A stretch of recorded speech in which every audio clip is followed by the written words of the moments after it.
میں نے ہمسایوں کی بیٹی سے پڑھنے کے لیے رسالہ مانگا۔ اس نے کہا میں رسالہ دیا نہیں کرتی، آپ یہاں بیٹھ کر جتنا چاہے پڑھ لیں۔ چند روز بعد وہ ہمارے پاس جھاڑو مانگنے آئی۔ میں نے کہا ہم کسی کو جھاڑو نہیں دیا کرتے، آپ کو جتنا جھاڑو لگانا ہو یہی لگا دیں۔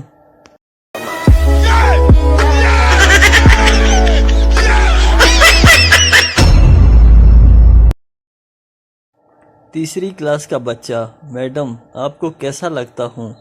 میڈم سو سویٹ، بہت پیارے لگتے ہو۔ بچہ: تو پھر میں اپنے امی ابو کو آپ کے گھر بھیجوں؟ میڈم وہ کیوں؟ بچہ: کیونکہ وہ ہی ہماری بات کو آگے بڑھا سکتے ہیں۔ میڈم یہ کیا بکواس ہے؟ بچہ: ٹیوشن پڑھنے کے لیے؟ میڈم آپ بھی نا قسم سے ٹی وی دیکھ دیکھ کر خراب ہو گئی ہیں۔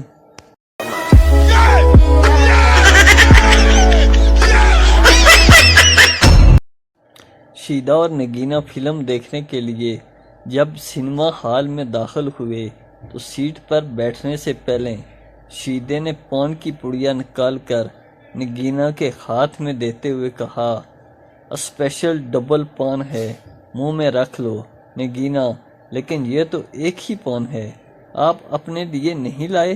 شیدا: نہیں، میں پان کے بغیر بھی چپ رہ سکتا ہوں۔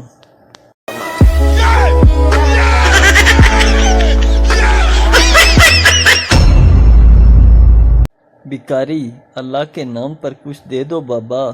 شیدا: سائیکل پر بیٹھ جاؤ، جھولے دے دوں گا۔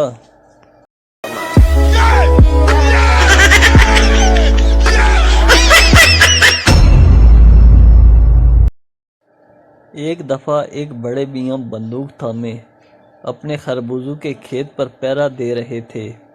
ان سے کسی راہگیر نے پوچھا، یہاں کے لوگ کیسے ہیں؟ بہت ایماندار اور نیک ہیں، کیا مجال ہے کہ میرے خربوزوں کو ہاتھ بھی لگائیں؟ راہگیر پوچھنے لگا، تو آپ نے پھر یہ بندوق کیوں سنبھال رکھی ہے؟ ان لوگوں کو ایماندار رکھنے کے لیے، بڑے میاں نے جواب دیا۔